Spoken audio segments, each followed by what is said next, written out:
Right, hey guys, how are we doing? Back with another video from Totally Not Mark, continuing with the Dragon Ball Z reviews. That first one was boss. Now I've put on my Freeza Funko Pop t-shirt for this. I remember I had my Cell one on, so I took it off. I wear the Cell one for the Cell one, and I've got a Margin Booth Funko Pop t-shirt, so silly little thing I thought I'd do. But yeah, that last review was absolutely boss. I love how in-depth it was, and I just loved the editing, the music, the way Mark talked about it. It's all boss.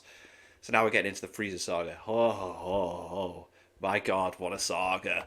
The go in there, the searching for the Dragon Balls, the cat and mouse chase between people, the back and forth with Vegeta, the Ginyu Force, everything with Frieza. Oh, let's get into what Mark has to say about it. When people think of the Frieza arc, they think of the Super Saiyan transformation. Yeah. They think of the climactic battle between good versus evil and the chaotic search for the Namekian Dragon Balls. Like the longest on-screen fight ever. It was like an hour and a half in total, wasn't it? But man, for me, that only begins to scratch the surface. And what's more, as a kid, it marked the very first time I was so moved by a particular story that I simply had to figure out why it made me feel that way.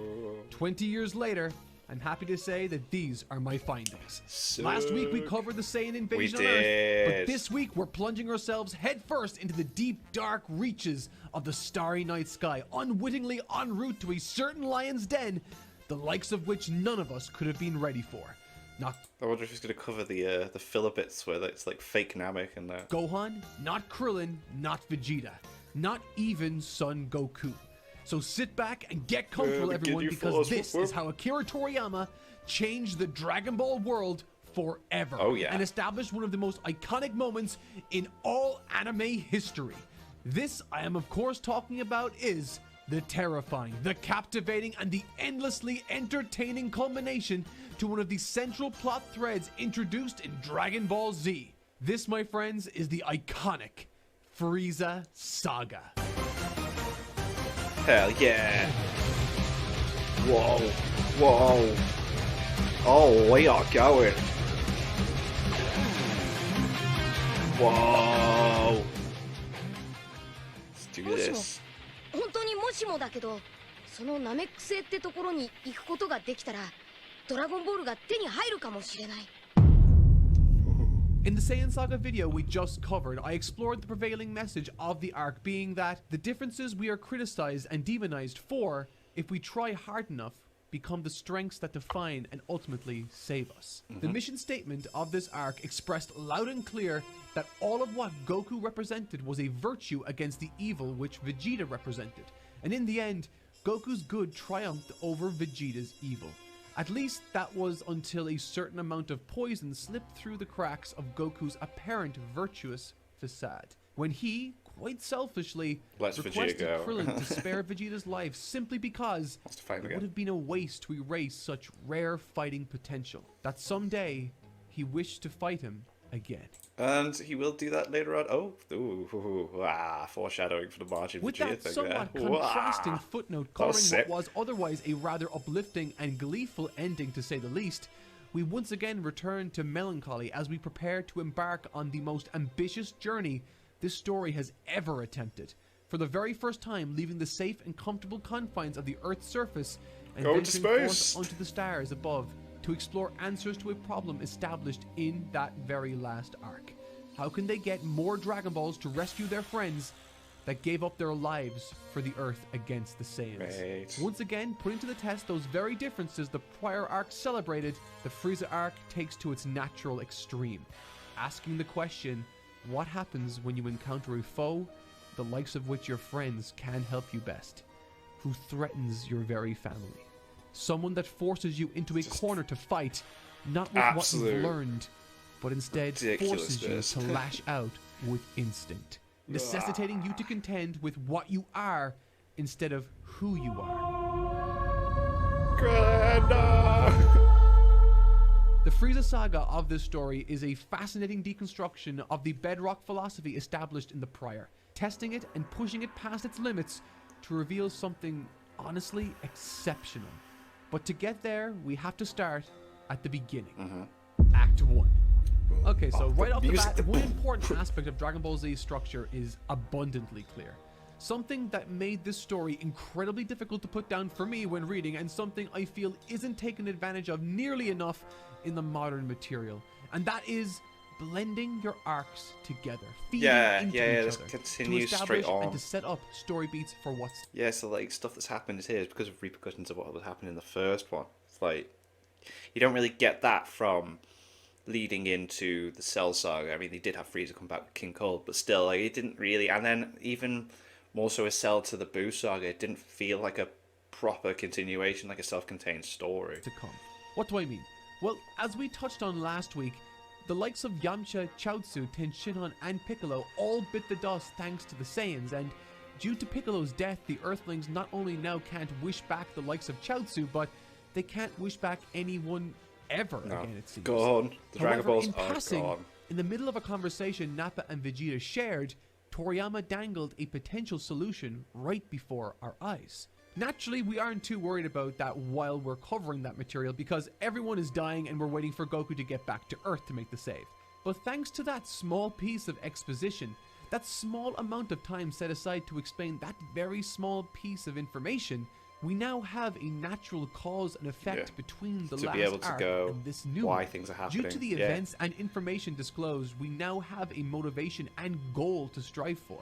In other words, because the Saiyan Saga happened, therefore the Freeza Saga must happen. Right. And Dragon Ball Super, it really struggled with this, with each arc feeling as Yeah, every arc is like its own contained story. though they were independent islands of story largely disconnected from one another. When the Universe 6 tournament ended, it ended. It had a conclusion. And then suddenly we get a cold open into the future Trunks material that wasn't informed by the prior events in the slightest. Sick. Now, this does happen once in Dragon Ball Z, but it happens for a specific reason to mark the ending of a particular era. Sort of, but I'm getting a little ahead of myself with that. No spoilers for Boo, you gotta wait for that one. But anyways, yes, the fallout following the Saiyan Saga is a large component to what ultimately defines the setup for this one. Every fighter involved is hospitalized or in critical health, and funnily enough, they all have their eyes set on the same goal, to gather the Namekian Dragon Balls. And while Vegeta's path to that goal seems rather straightforward, that isn't the case for the Earthlings who are tied down by their current technologies. Yeah, how do Or we at get to least Spurs? that's what we're led to believe. Due to that beneficial cause and effect I spoke of earlier, the legwork of the prior arc makes the journey to Namek possible for the Earthlings in a very believable way. For if Piccolo is a Namekian, so too must Kami be. And if Kami is a Namekian, he must have come to From Earth space, somehow. yes. And so enter Mr. Popo with the single fastest form of transportation on Earth in all of Dragon Ball. I'm serious about that, by the way. This magic carpet thing he has puts the instant transmission to shame on planet Earth. Dude can teleport in an instant without even a key signature to lock onto. But something I didn't notice until this reread was how both the Saiyan arc as well as this one begins with stories of an alien origin.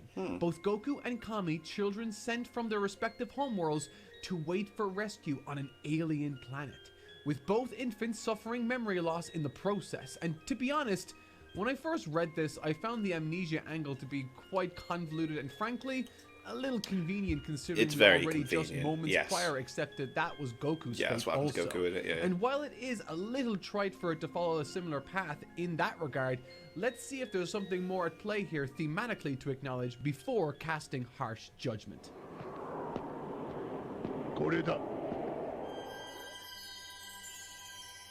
Like how Structurally or narratively, old this it plot looks. point exists to grant Bulma, Krillin, and Gohan the means with which to travel to Namek in order to make their wish on the Namekian Dragon Balls before Vegeta does. Because of this, there's a pressing time constraint, and thus they couldn't wait gotta for go. Goku, who eventually travels using his own pod's tech. An otherwise creative choice that's difficult to critique in comparison. However, with Goku and Kami sharing a similar origin in many respects, there's something more there thematically perhaps to appreciate. Divulged initially through Mr. Popo and later on Namek itself, we hear a tale of a mysterious event on that planet called the Cataclysm, an event that almost wiped out the Namekian race entirely, not too dissimilar to Goku's fated homeworld, planet Vegeta. However, unlike Goku, who arrived with the mission of destroying humanity itself, ultimately, thanks to the kindness of one individual, he survived a terrible fall and became a sweet and loving child. Conversely, the son of Katats, Kami, thanks to the harshness of his time spent waiting endlessly on Earth and the evils of humanity itself, was forced to purge himself of this learned darkness, resulting in King Piccolo, of whom we're all familiar with, the Earth's greatest threat. Two similar paths, both resulting in polar opposite outcomes for Goku and Kami. The cataclysm is described as a sudden but significant change in the climate that took Namek to the brink, leaving only one Namekian behind, perhaps a thematic forewarning of a similarly powerful force of nature, a certain emperor of the universe that threatens their very existence of both the recovering planet Namek and its people. I don't, I'm daft, I'm glad I'm checking this out. I don't remember that being mentioned, so that's really interesting. I mean, I've not read the manga properly, so did it get mentioned in the anime? It must have. He's showing me clips there. Huh, cool. And speaking of, unlike Vegeta and Raditz, whom we see at the very end of the first act, no such treatment is given to Frieza. His name is treated with far more reverence, or fear perhaps. Upon Vegeta's return to receive medical treatment, while the condition he's seen in is viewed as surprising and the Saiyan Prince is given respect from those beneath him, Frieza, despite not even being present, is still a name that appears from the mouths of almost everyone in the facility on a number of occasions. Each individual, even Vegeta, I love this one. This guy's meant to be stronger than Vegeta as well, and it's like, oh god. It seems to grant this name, this ruler, the attention and respect he commands. As far as preludes to an introduction goes, this is surprisingly effective, particularly because it's paired with Vegeta's motivation for the arc and his role being established. He is neither the main threat nor the side of good. Instead, acting as an enemy, yes, but also the enemy of our enemy as he operates somewhere in the middle. I love the whole way Vegeta functions in this story, man. It's so sick. Between the two poles of this story, the Earthlings and Frieza. And finally, one last tidbit before we move on to the main meat of this arc. I mentioned in my review of the Saiyan Saga that Vegeta, in his mind, represented the perfect Saiyan, genetically superior to Goku in every way regardless of his allegiances and hard work. He was the self-professed strongest in the universe. And if one thinks they're the strongest in the universe, there's never a need to learn anything from anyone because, well, they're inferior. Yes. However, the first act to this arc demonstrates that Vegeta, following his retreat on Earth, has learned something. Yeah. And it gives him such a advantage over everyone that he's the reading power levels in it, being able to detect ki. Has taken away a piece of knowledge. When offered his scouter before departing for Namek, Vegeta declines. It's a very small moment restricted to one panel alone, but in it you could already see the wheels put in motion for the journey Vegeta is about to embark upon. Scouter で俺の戦闘力数値をよく見てみやがれ! In the previous arc, I praised the story for its wonderful use and introduction of the B-plot. No longer was Goku the sole focus for the story's second act. Instead, the limelight was shared with Gohan and Piccolo as they too prepared for the Saiyans. And it seems as though Toriyama either received praise for this choice or simply enjoyed it tremendously because, where the Saiyan Saga leveraged the benefits of two separate plot threads, the Namek Saga doubled it to 4 plot threads, and in the process created the single most compelling and, in my opinion, complex stretch of Dragon Ball's story, both to date and arguably ever. I love it. Yeah, you got these guys trying to find the Dragon Balls. Vegeta's trying to find our Dragon Balls. They're trying to stay away from Vegeta, but can't. He can sense ki now. Frieza is Zarbon Dodoria. We're waiting for Goku to pop up. Oh my god, it's so sick. So much.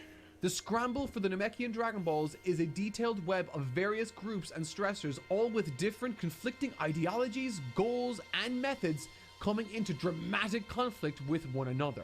And outside of a couple missteps, I think it's an incredibly exciting success in terms of writing for Akira Toriyama, particularly when you consider he hadn't really tried anything like this before in the same way. The Namek material is notorious for being both exciting and dense in terms of narrative for people to cover. You've got everything from the Earthlings' peaceful arrival to their discovery of a great evil they must avoid at all costs. Meanwhile, we've got Vegeta making his sophomore outing with the series. This time as the proverbial thorn in the side of pretty much everyone who isn't Vegeta. Yeah. And finally, we have the single most intimidating entity ever to be introduced in this now wide, expansive story. the Emperor of the Universe, Frieza. On his quest to wish for immortality, the one thing his seemingly unlimited power hasn't been able to grant him yet. The reason why I highlight the story as these groups to analyze is because I'd like to emphasize the enormous gap in difficulty between training arcs occurring in parallel during the lead up to the Saiyan invasion and this chaotic, exciting mishmash of powers, strategies, personalities, and fighting that makes up this section of the material.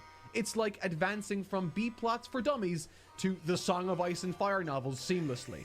And due to this added complexity, in order for me to effectively break it down, I've had to reconstruct how I present this material to prevent it from being a simple step-by-step breakdown of each event.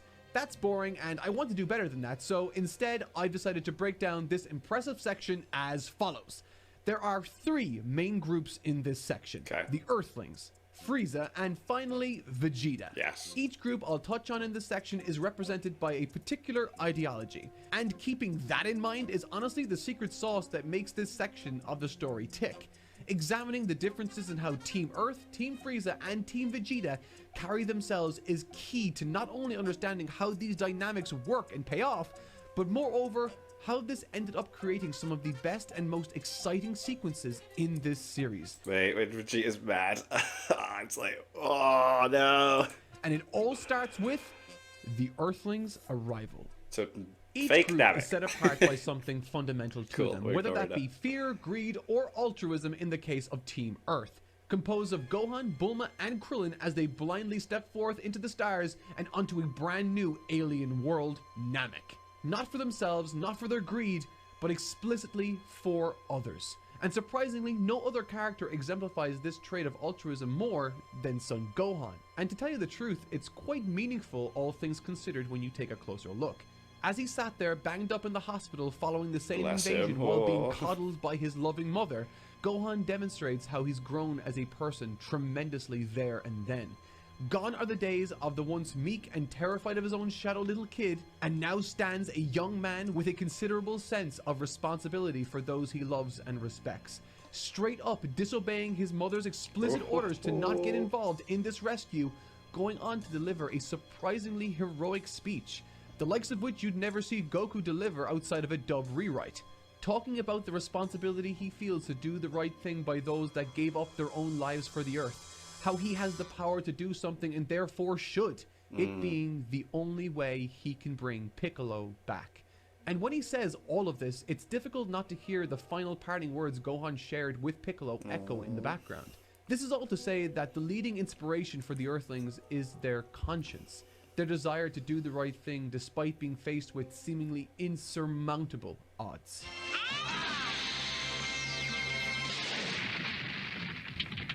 Okay, so not good. And this is about as good a time as any to illustrate that tenacity and a kind heart isn't going to cut it if they are going to survive on the single most dangerous planet filled with the universe's most savage killers for long. And so this is a perfect spot to point out their unique approach when it comes to navigating this world. They're entirely passive if they can help it. And that approach honestly turned this rescue of Dende into one of the best scenes for me in the first half of this arc.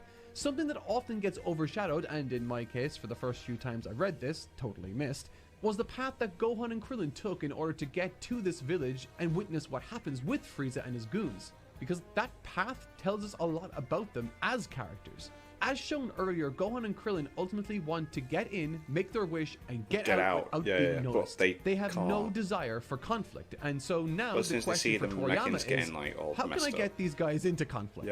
Well, it's explicitly told to us that Frieza, his men, and Vegeta are seeking out the Dragon Balls based on the villagers that they are sensing, using the inhabitants as beacons for the Dragon Balls before slaughtering them and stealing what they came for. That's what we as audience members understand and know. However, due to their nature, as Frieza and his goons fly overhead without so much as a Dragon Radar in hand, it doesn't even occur to Gohan and Krillin that Frieza and his men are targeting these villages this way, resulting in, once they arrive on the scene, and they see how they are going about business, Gohan's true nature and shock is exposed. Can't let and that in the happen, process man. exposes them to the dangers of Frieza and, more importantly, Dodoria right now. It's a small choice, but honestly a massively effective one.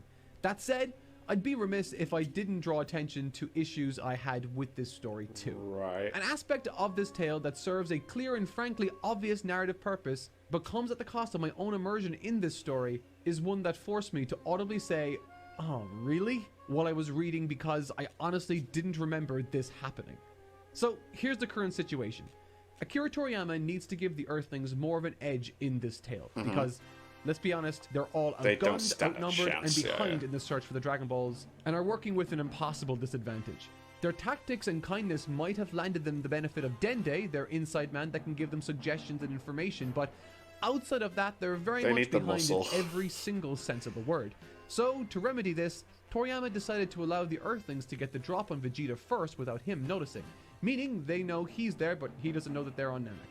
This favors their approach of sneaking around and puts Vegeta in one aspect at a disadvantage. However, in order to achieve that advantage, this happens.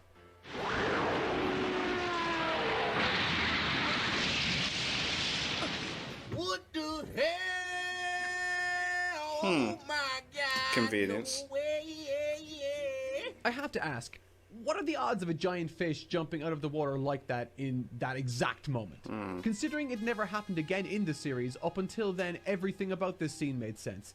Gohan and Krillin could hide their ki and Dende couldn't, and thus Vegeta was lured in to investigate. It all made sense. However, thanks to Moby Dickhead over here, Vegeta moves along as if there's nothing I to didn't see clock here. onto that. Wow, This okay, scene yeah, that is very entertainingly convenient. tense and offers a lot to leverage in the future for the Earthlings, but I can't help but feel how contrived a creative choice that this Yeah, it's a ultimately bit out was. of nowhere. I mean, if this never happened, Vegeta wouldn't have hid his Dragon Ball or taken as many chances, which led to Gohan and co stealing some of his.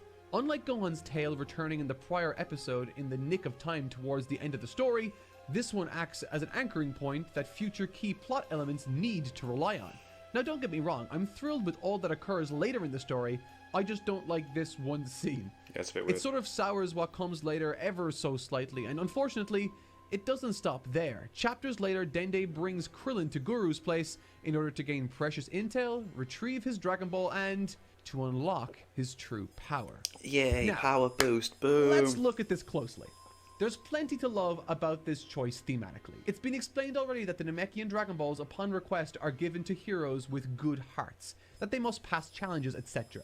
And thus it makes sense that given the circumstances, Guru would give Krillin Yeah, the Dragon definitely. Ball. Yeah, yeah. It's a wonderful, peaceful contrast to how Frieza and Vegeta have gathered theirs, putting greater emphasis on Krillin's good intentions, all the while helping to level the playing field slightly. And while still lopsided, it is now starting to turn in the right direction for the Earthlings. It's wonderful, and it all takes place because they made the virtuous choice in saving Dende by risking their own lives. However, and you knew that however was coming, Guru possessing the power to boost the Earthlings' strength, or should I say, release their hidden power, potential. feels contrived. No. I said the same thing in my review for the King Piccolo arc concerning Korin Tower and the magical water Goku drank that made him stronger, and I've just never been a fan of unearned power-ups. Although this type of thing has now been established in this world, and therefore at least having some semblance of setup, I just don't think two wrongs make a right, unfortunately. You could argue in this instance the Earthlings have earned this power-up by doing the right thing time and again, and I suppose that does make this pill easier to swallow, but it still feels kind of cheap. Like Akira Toriyama saw the widening gap between the Earthlings and literally everyone else on this proverbial chessboard and decided to give them an extra queen because he felt sorry for them, or perhaps more accurately, because they'd stand no chance against anything else on the horizon if he didn't. Gotta do something. Particularly given how insane things are going to get with regards power creep later on. However, before that happens, the fact the Earthlings got the drop on Vegeta early is about to pay off in another one of these very intense exchanges. Akira Toriyama's ultimate plan for Son Gohan is constantly making its presence felt all throughout this arc. Using the radar, Gohan locates Vegeta's hidden Dragon Ball at the bottom of a lake, and even comparing his demeanor to the beginning of the last arc demonstrates a colossal change in his character.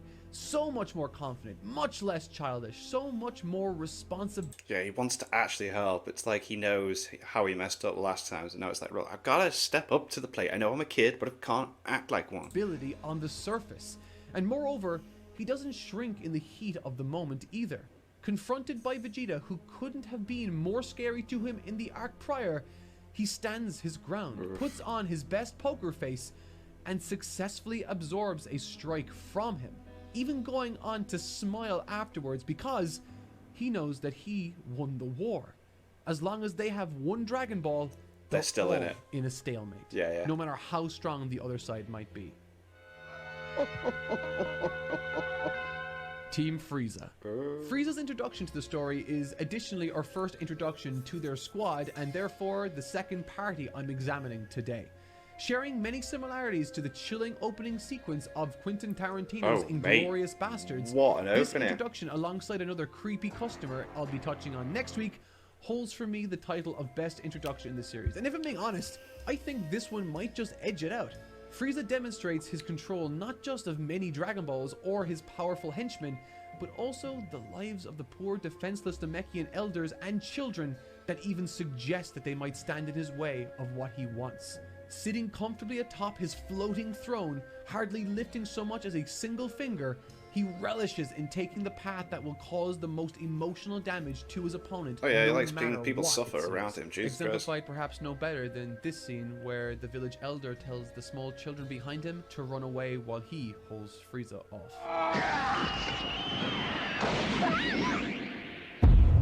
That's dark. That's really These were the dark. events that caused Gohan's outburst, caused him to blow their cover, and led to Dodoria's pursuit in the first place. But moreover, this is our introduction to Frieza and his team, and regrettably, this is the team's approach. After having explored the Earthlings' tactics, it seems in many respects the exact opposite approach is taken by Team Frieza. Not passive in the slightest and operating in broad daylight, this monster fears no one, demanding doesn't he gets what care, he wants mate. Yeah, directly, just without takes so it. much as the need to lift a single finger if he doesn't want to. All the while, the Earthlings try to keep low profiles, stealing and sneaking small victories here and there where they can. Frieza and his team literally bulldoze their way through Namek, using their superior tech and powers.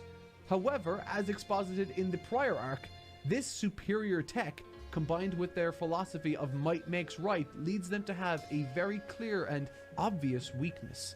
One that the Earthlings could use to their advantage, and one that Namekians are about to exploit. Get rid of those scours. Naturally, we don't spend as much time with the likes of Frieza and his team as we do with the Earthlings and Vegeta. However, I'd argue that this is part of what makes them feel so in control and formidable.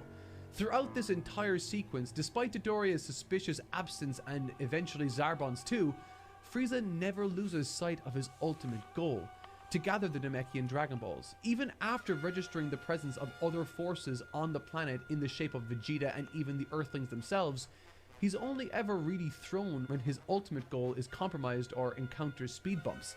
The loss of Zarbon and Dodoria almost feels secondary to the reaction he offers after losing the Scouters. You can see the quiet rage, like someone just got the upper hand at him that he didn't expect. And get the upper hand they did. Without these, he'll struggle to locate more Dragon Balls. Throughout this opening sequence, he loses Dodoria, he loses Kiwi, he loses Vegeta technically, he loses Zarbon, and many others. He loses them all, and he just ships in more with people. new Yeah, that's and fine. improved I've got the Ginyu Scouters. Force. They're just meat shields to him.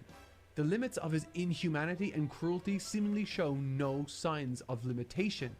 And the most unsettling part is, he hasn't come in direct conflict with anyone of consequence in the story yet. But we still feel his ever-looming presence over the story like a specter. He feels unstoppable in one-on-one confrontation. The Earthlings know it, and most importantly, our third team, or should I say, Saiyan Prince, knows it too.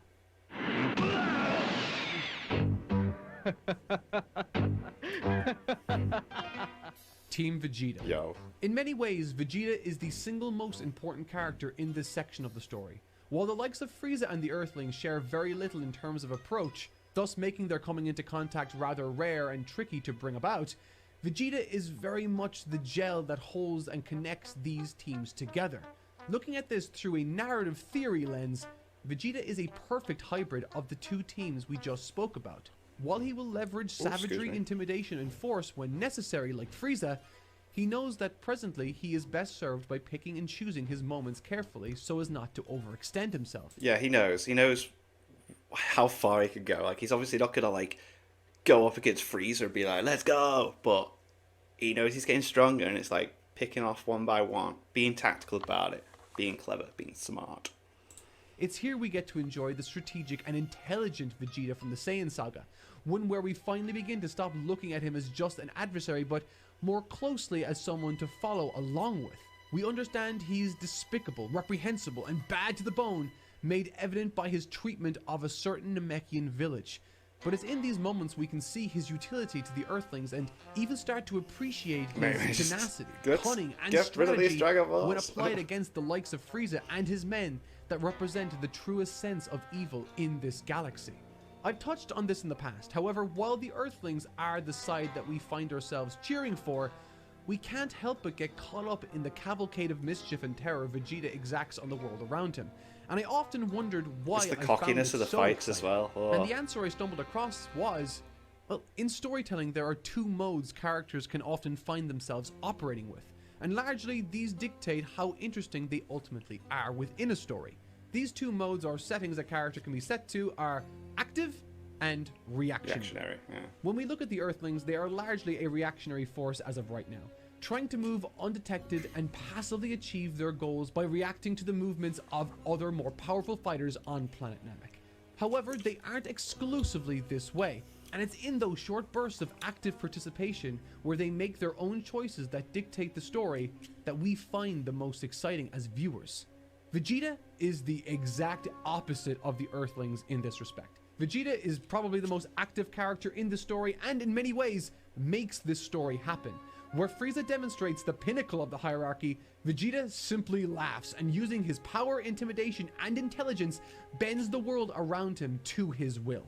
Sure, he'll exhibit bursts of reactionary tendencies by targeting isolated goons like Dodoria, Kiwi, and Zarbon, but he'll also leverage apparently terrible circumstances and transform them into some of the most exciting double crosses that will have you at the edge of your seat actually cheering him on because you're so impressed by what he's managed to achieve with effectively nothing but good timing, some power, and a few staunch bluffs. Yeah, it's fun to watch. It's really fun to watch him do this. Acting as the sole force in the story that forces the Earthlings to act, as well as Team Frieza to lash out. Vegeta.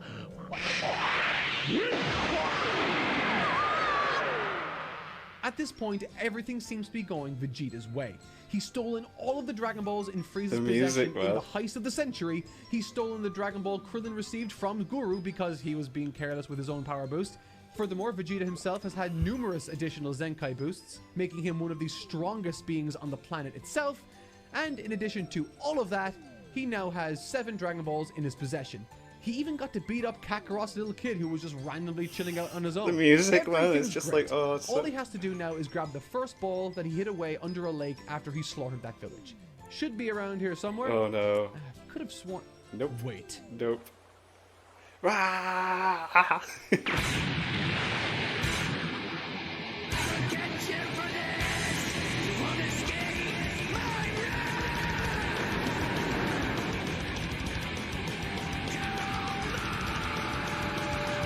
Oh honestly, my god. Without Vegeta, this first section of the arc wouldn't be nearly as amazing as it otherwise is. Yeah. And what makes it even better, following the explosion of anger towards the Earthlings getting the drop on him, he's forced to swallow his pride and join forces as a certain flamboyant fighting force ordered to the planet by Frieza for backup arrives.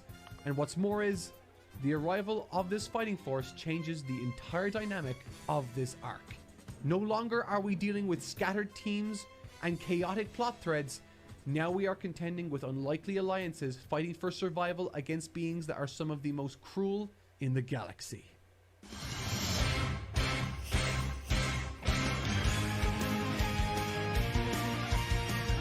Sentai, Sentai. I only know this because it's the Team Force dust.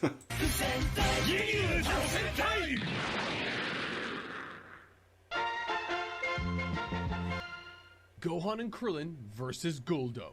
I've praised Akira Toriyama's paneling ad nauseum over the years, and I certainly will continue to do so. Shut up. But I think if there was ever a moment his creativity was held back by his layouts, it was in this fight with Guldo.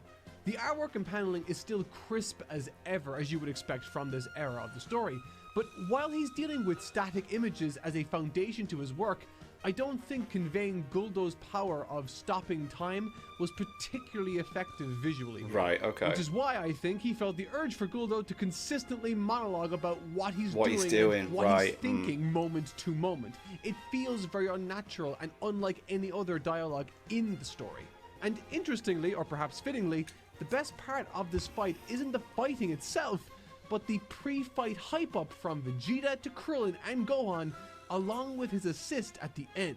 It honestly makes you relieved he's on your side rather than against you this time. It's a wonderful feeling. Furthermore, you can see his trademark strategic approach permeate every piece of dialogue and action he offers. Throwing the Dragon Ball away, ordering Krillin to break it, taking stock of his team, and when Goku is expected to arrive. You can tell he's constantly thinking of ways to tip the scales in his favor. He feels like a real, living, and breathing character, even criticizing Gohan and Krillin's choice in approach mid-battle. And to be quite honest, without Vegeta, the Ginyu Force themselves wouldn't be nearly as intimidating. All of their intensity and characterization that's worth anything comes from Vegeta's dialogue concerning them and how they force Vegeta out of his active role and into a reactionary one.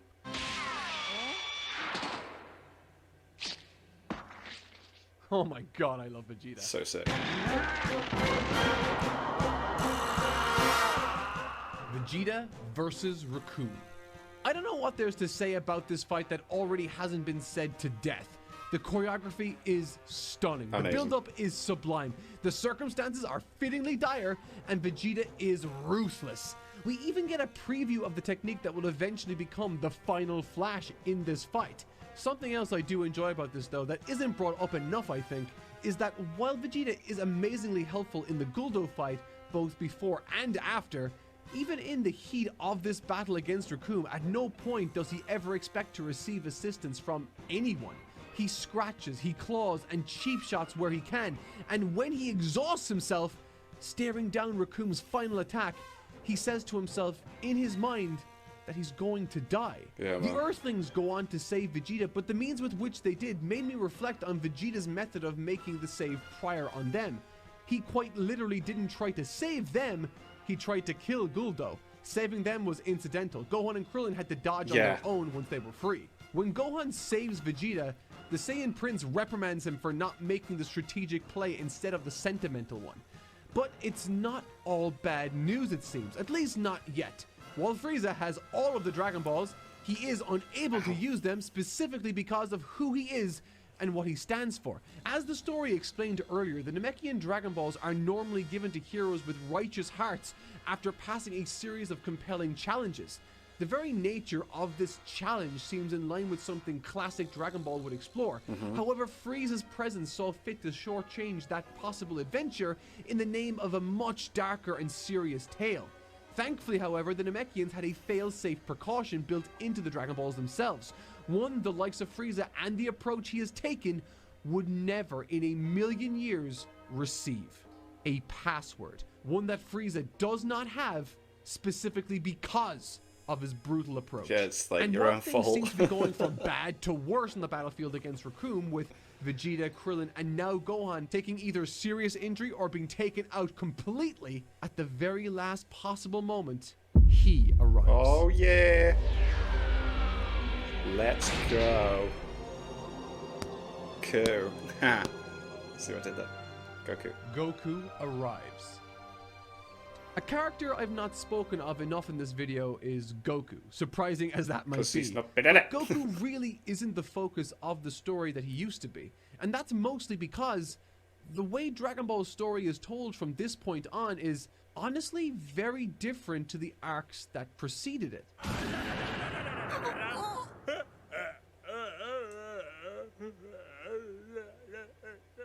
Where he once shared a lot of the spotlight with other characters in the Saiyan arc, this Namek material has him omitted almost entirely while he travels to Namek following his friends. We really only see him through brief cutaways that serve to remind us on occasion He's on his way. that he does in fact still exist and Yeah. is getting stronger. Quite a bit stronger. But don't worry, that lack of screen time, that inactivity, that changes here, briefly. But after that, he's back, right? Kinda. That's next week's problem. What's happening with Goku and Namek? Well, tell you the truth, it's kind of awesome. I remember watching this moment unfold as a kid. Goku arrives right after Gohan sustains a devastating injury through Raccoon, breaking the little kid's neck. It's honestly one of the Brutal. most unsettling sights in the Absolutely anime when it happens, brutal. but that unsettling feeling is contrasted beautifully with Goku's emphatic return to the spotlight. But as I alluded to moments ago, unlike his timely return to the battlefield on Earth during the Saiyan Saga, this occasion feels distinctly different and, well, almost unique when compared to both the last arc and the greater series. This might be the most seismic change in Dragon Ball storytelling approach since the conclusion of the very first arc and its eventual pivot to the Kung Fu tournament style that lasted all the way up until the end of the Saiyan Saga. And with the Namek Saga, but more specifically the arrival of Goku on Namek, it's clear we've entered a brand new era of the show, one that brandishes a specific change, and that change is pushing past your limits. Instead of chronicling the virtues of martial arts training in a Kung Fu series, we are concerning ourselves more now with the scope of the battles themselves, Right, the characters yeah. involved and how they continuously push past their respective limits during said battles. And to be clear, I'm not saying that one is superior than the other, but instead pointing out the shift that's taking place instead.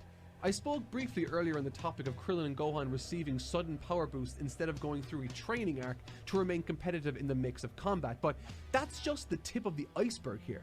Where the previous arc placed all of its emphasis on self-improvement through technique and camaraderie that was ultimately explored in the final battle thematically, this arc flips that concept on its head, focusing instead on overcoming one's physical limits through sheer will and determination Yeah, man. alone. Just go Whether that for be via it. Goku subjecting Get himself it. to Go brutal get it. gravity training on the way to Namek, Gohan and Krillin allying themselves with the Namekians in order to get stronger, or Vegeta just by simply being too angry to die, partnered up with his new best friend, the Zenkai Boost. The mountain that is being Hell yeah, climbed Zenkai metaphorically Boost is over the course definitely of this arc is Goku and certainly Vegeta's a different best one mate than now. which was explored during the Saiyan material.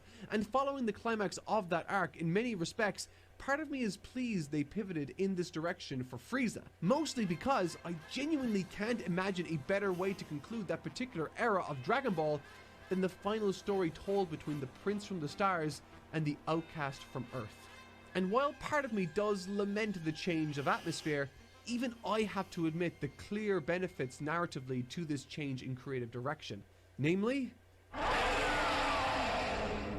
the myth of the legendary Super Saiyan. Oh. I've been carefully measuring my approach when breaking down the scramble for the Dragon Balls here, and it's for a reason. Choosing to highlight the interactions and convergences between three teams with contrasting dynamics.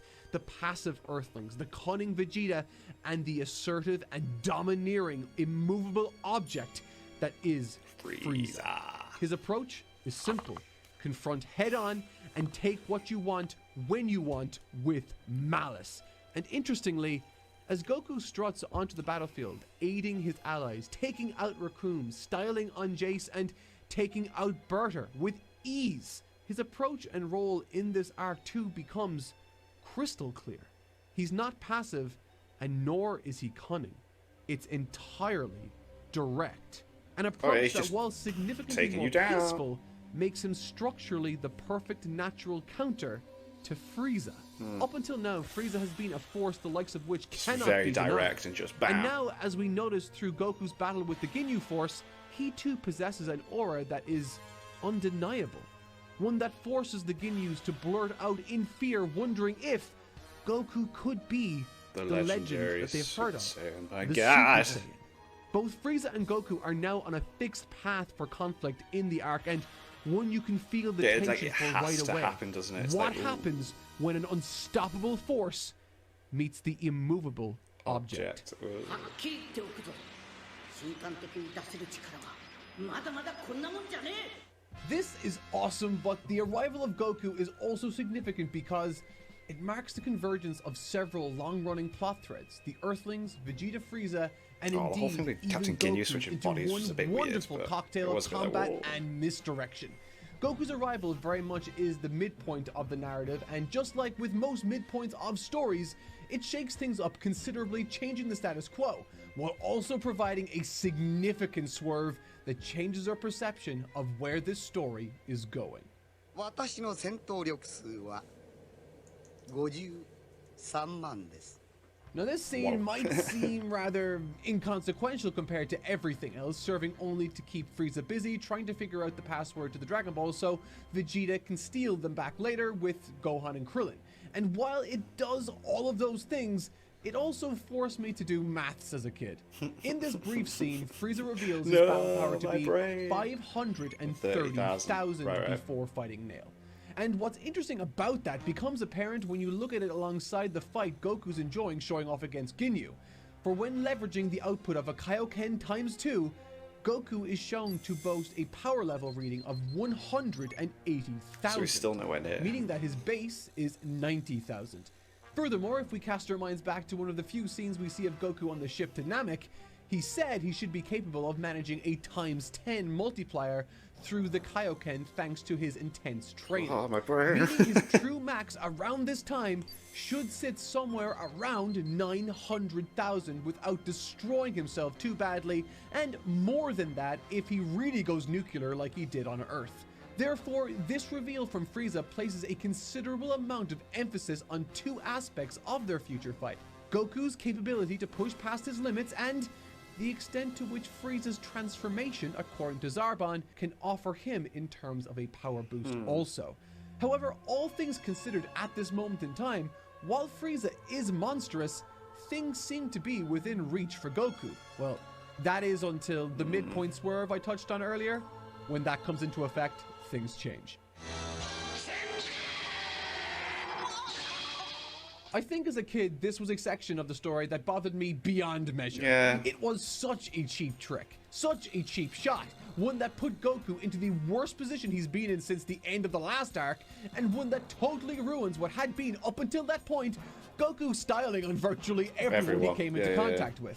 And while there's very clearly some terrific opportunities for the likes of Krillin and especially Gohan and Vegeta to flex their characters' finest attributes. I mean, it is cool that Ginyu's not able to do everything that Goku can. Like you're saying, he's wearing the scouter and that because he can't tap into being able to sense ki in that. But still, there was a bit of it. Facing such demonstrably strange and troubling circumstances, it stands to reason that this scene and sequence exists for no other reason than to take Goku out of commission for the foreseeable future until he's ready to join the main offensive against Frieza. Take him out later again. on. In terms of pacing and tension for the story, this is a fine and natural choice to make. Allow the tension to fester as the likes of Gohan and Krillin prepare for Frieza's imminent arrival following Nail's revelation to Frieza that he's likely too late. And while this might be the Funimation filler kid in me talking, after spending what felt like 2 years waiting for Goku to get out of that goddamn tank, reading through this comparatively reasonably short sequence of chapters, waiting for him to get out only helped to resurface the trauma that was waiting for that stupid tank to let Goku out. Okay, but again, I think that is just the childhood anime viewer in me resurfacing, because as is the case with many things that drag on in Dragon Ball Z, it's paced much better in the manga. The dragon! After sneaking away from Vegeta while he's sleeping for what must be the first time in literal days, the two Earthlings summon the Namekian dragon with the help of Dende. This is a perfect choice for these two characters to make in this moment in time. However, remember when I said that Nail started snickering at Frieza, claiming that it was likely too late for him to make his wish now because Dende must have already given the Earthlings the password? Yeah. Well, I gotta ask. Why? Why did he say that? Yeah, why? I mean, he's lying there, limp on the ground, with his only mission being to stall for time. He knows the dragon hasn't been summoned yet. He's flat on his back, so the only thing he can see is the sky. Is the sky dark, Nail? No? Then shut the f*** up! It's a nitpick, but why tell him there and then? Yeah. Why not just wait for the sky to go all dark and then say it? Oh wait, I know why. Plot convenience. Okay, that was awesome. Yeah, it's If pretty there's cool, one actually. aspect of the story I hope is abundantly he's clear, right. it's that Akira Toriyama knows how to tie He's right, Nail didn't have to say that. He could have just left it. But then again, as well, it also adds to Piccolo coming able to do that. his themes to the final fights exceptionally well. With regards to the Saiyan invasion, the story of that material saw the weaker Earthlings demonstrate that natural-born strength alone isn't the only thing that matters in a fight.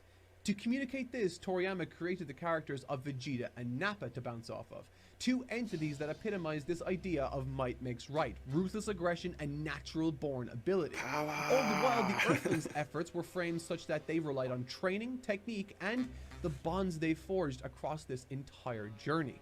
In other words, they were the ideological opposites to that of the Saiyans, making the final battle not simply a compelling fight between some awesome characters, but also a battle between two sides of an argument, two sides that explored that arc's themes.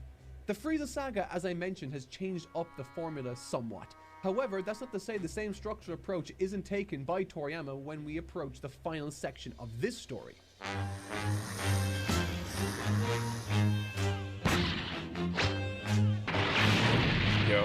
While there's a significant change in Vegeta's approach here, allying himself alongside the likes of the Earthlings in an effort to topple the greatest evil and power this story has ever seen, the themes of camaraderie and martial arts are less of a force in this exchange.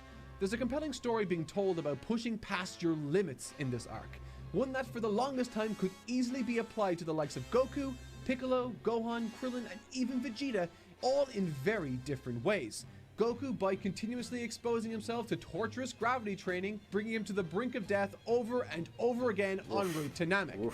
Piccolo accepting the help of a stranger to gain the strength necessary to help Gohan. Krillin getting his hidden power released, and then we have Vegeta and Gohan. Two characters who perhaps demonstrate this theme of pushing past your limits more than any other characters in this arc so far. So much so, you'd be hard-pressed to find an argument that says that these two aren't the main characters of this Namek material definitely. prior to the final battle. While the term pushing past your limits has lost 95% of its meaning in the modern material, referring only to the effort and power you can emit from your person these days, which is kind of in line with the Saiyan Saga's bad themes, but whatever. In this arc, both Vegeta and Gohan, while pushing themselves physically in increasingly dangerous and reckless ways to achieve their respective goals, there's also another dimension to this limit-breaking theme that you might not be considering.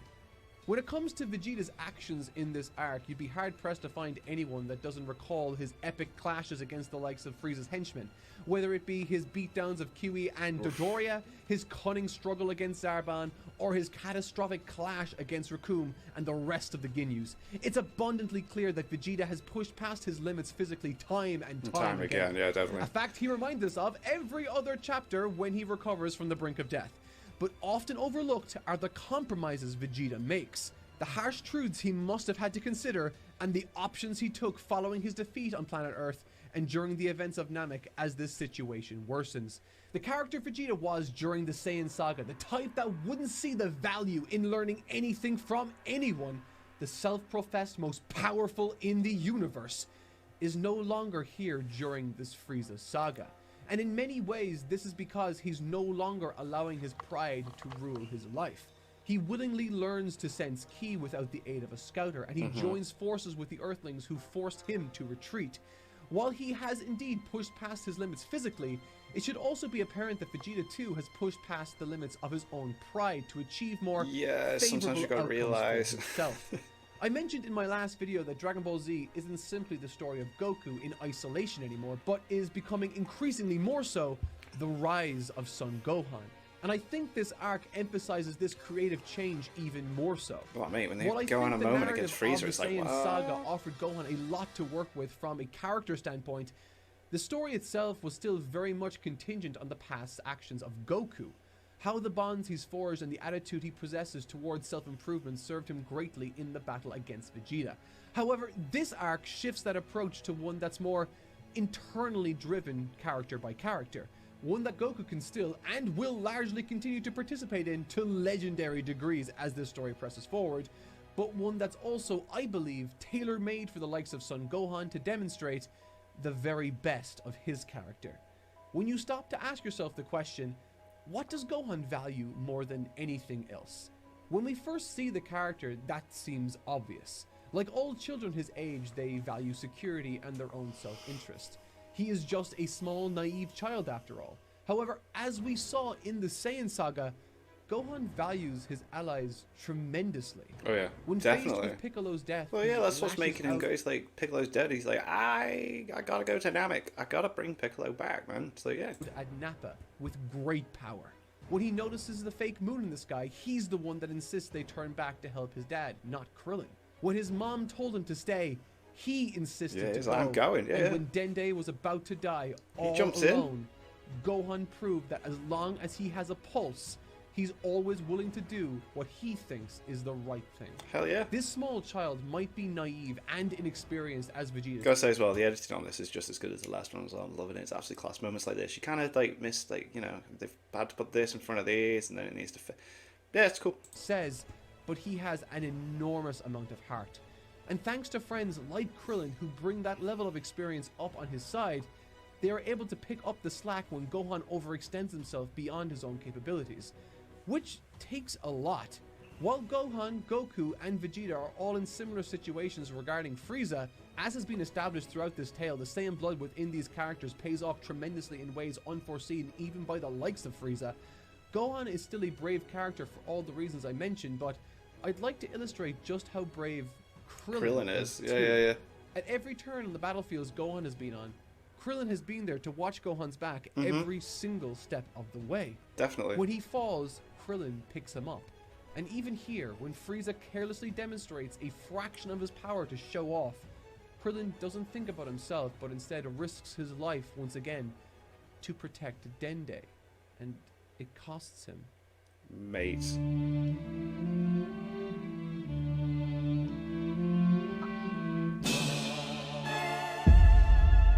In the manga, when Krillin is impaled by the despicable Frieza for no other reason than his own morbid amusement, while the heroic nature of Krillin saving Dende led to this outcome for the young man, it's the reactions of both Vegeta and Gohan I found particularly interesting, acting as projections for us to observe as to where their respective priorities lie.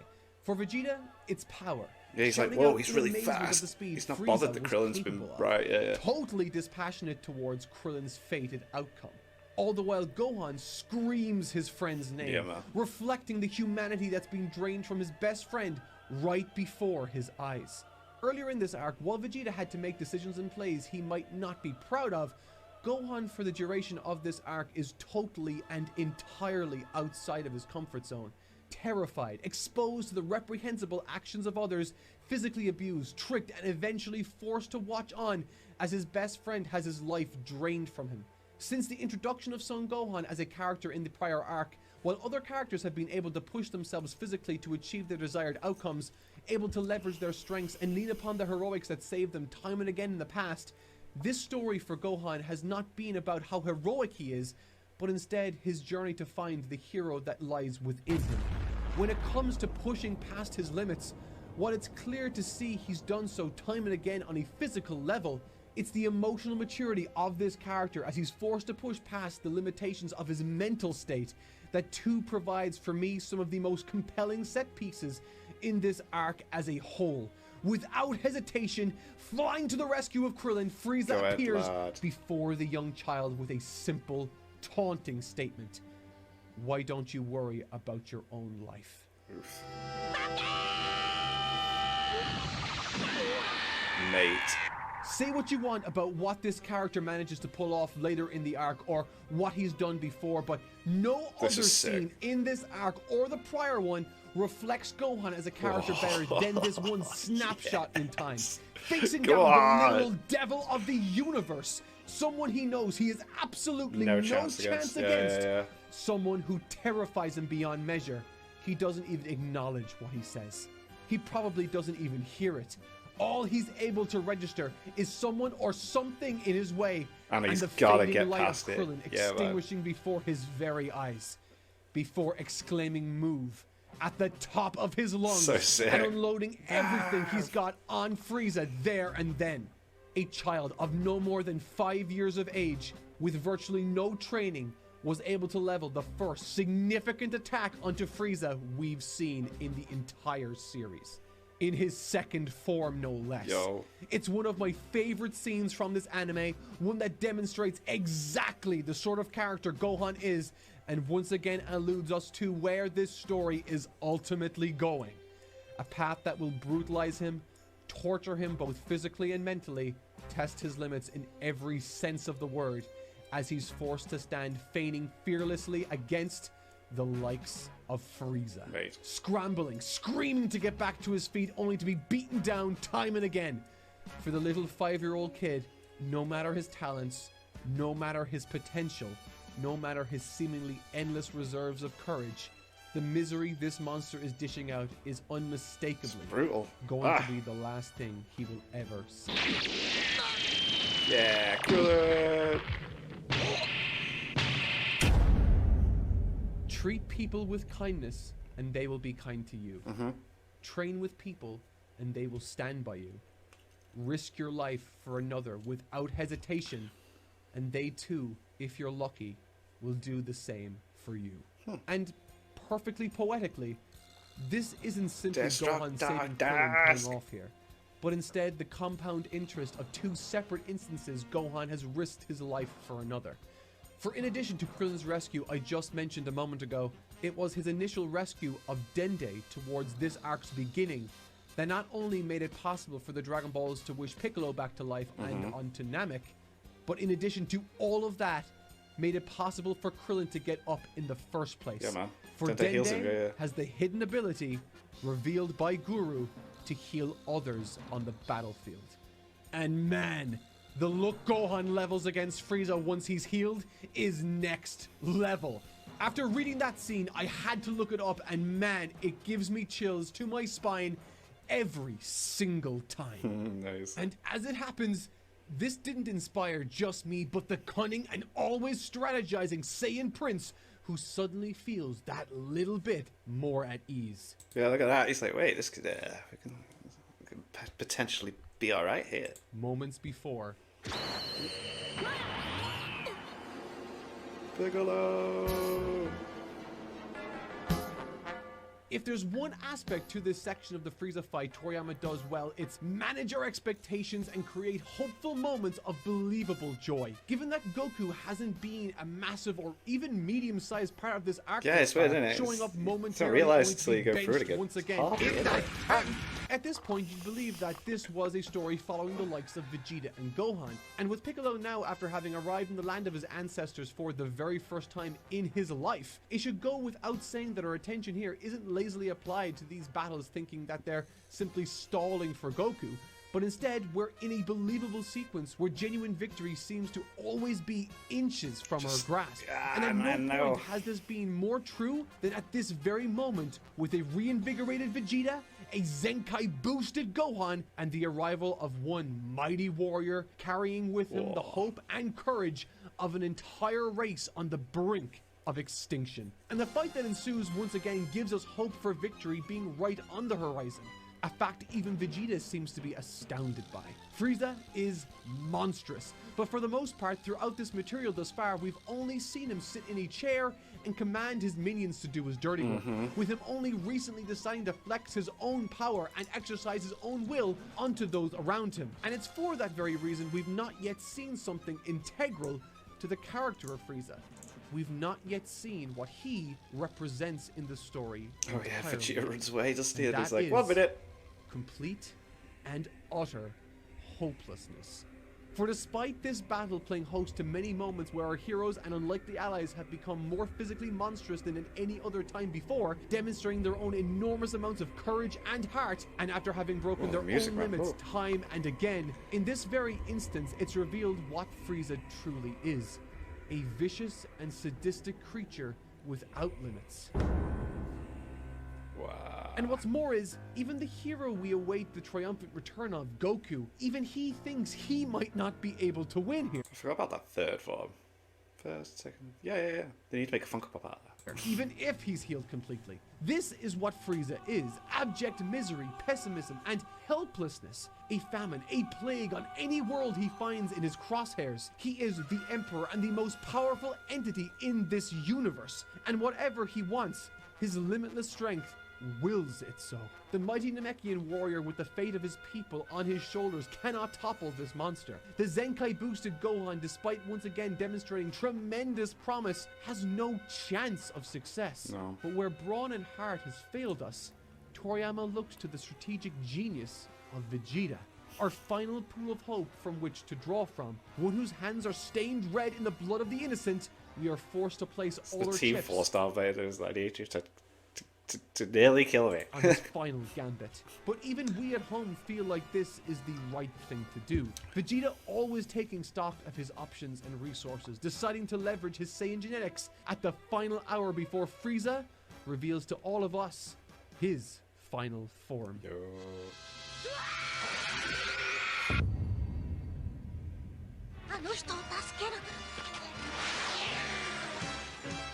But that's not part of the plan.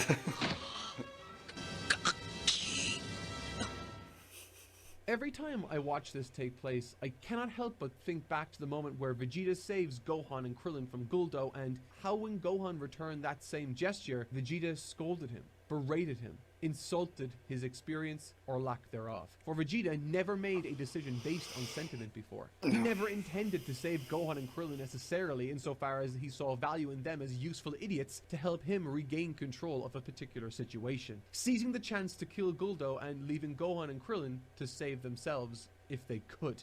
Vegeta makes a variety of strategic plays in this arc, famously some of the most ingenious in the entire series. However, at this moment, when crafting what he believed to be a foolproof plan, one that took careful precaution in the most unstable of situations, just like in his battle against Raccoon, where Gohan saved him, Vegeta never saw the value in taking into account the sentimentality and feelings of others.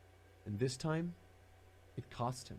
Yeah, Had man. it not been for the insistence of Piccolo and the others, Vegeta would have died in the dust there and then, never to be remembered for anything other than his own desperation and abject cruelty. But as fate would have it, as the dust falls around a fully realized Emperor of the universe, it seems these terrible circumstances have given rise to a brand new Super Saiyan. Let's go.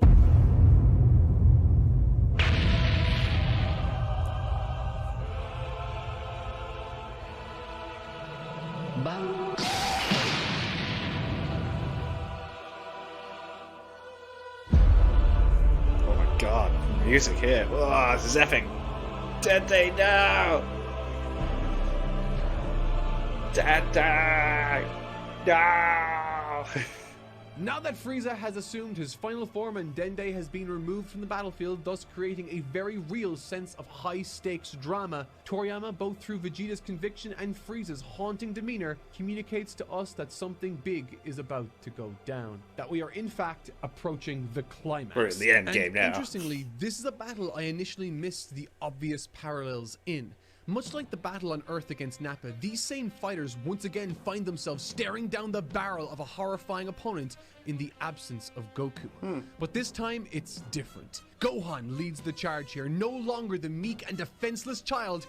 This newly hardened prodigy, furious over the heartless murder of Dende, leads this trio's attack against Frieza. And while this battle, of course, does not amount to a victory, it represents an advancement in Gohan's character. definitely and sets shows up how a much he's fascinating changed, yeah, callback yeah. to the previous arc. With Frieza's death being now headed straight for him, it's impossible not to see echoes of what led to Piccolo's sacrifice. But in spite of Piccolo's presence, he doesn't make the save. Nor is Krillin the one who saves Gohan's life here. In a true reversal of the Saiyan arc, this time, Let's repay the It's Vegeta. favor. ここにいるのが貴様の最も恐れていたスーパー Super サイヤ人だ Saiyan! it's difficult not to feel a degree of pity for Vegeta here. Yeah, man. Off the back of a Zenkai boost, this newfound strength entirely convinces him he has become a Super Saiyan. As readers, we all know something so unceremonious would of course never be the real deal. Not after literally dozens of chapters of build-up. and the concept is very quickly put to bed here. There's also an argument that Vegeta's assault on Frieza here feels too short in the manga, that simply 2 attacks doesn't quite cut it compared to the anime's 2 episodes. Right, but yeah, 2 I pages think it to worked 2 in setting episodes, in Jesus. the true terror of Frieza and setting up the genuinely heartbreaking moment that follows. Vegeta, with all of his strength, levies a blow at Frieza, only to be effortlessly dodged. What follows is an attack so fueled by frustration and rage that its power threatens the very planet itself. This is his everything, his final shot at exacting revenge for his people, and Kick. it fails. It breaks him. Oh dear. Reduced to tears, incapable of speech, Vegeta's resolve is demolished, and Toriyama invokes a very rare instance of mid-chapter narration. Terror struck the depths of Vegeta's soul for the first time in his life. For the first time, he felt despair. For the first time in his life, Vegeta shed tears. The great Vegeta had lost his will to fight. What a phenomenal piece of writing. There is such a dramatic shift in the way this segment is told, and fans of Togashi's Hunter x Hunter will be more than familiar with it. It pulls the audience right out of the midst of the world and forces them to take in the emotion of the event in a way It that doesn't is do it too much, like, Jesus completely Christ, yeah. disconnected from traditional manga storytelling. This sudden, momentary shift provides a sudden disembodied gravitas that just hits like an atomic bomb here. Frieza, the limitless evil and boundless dark cloud, has stolen not only Vegeta's family, not only his planet, but now something held truly close by the young prince's heart.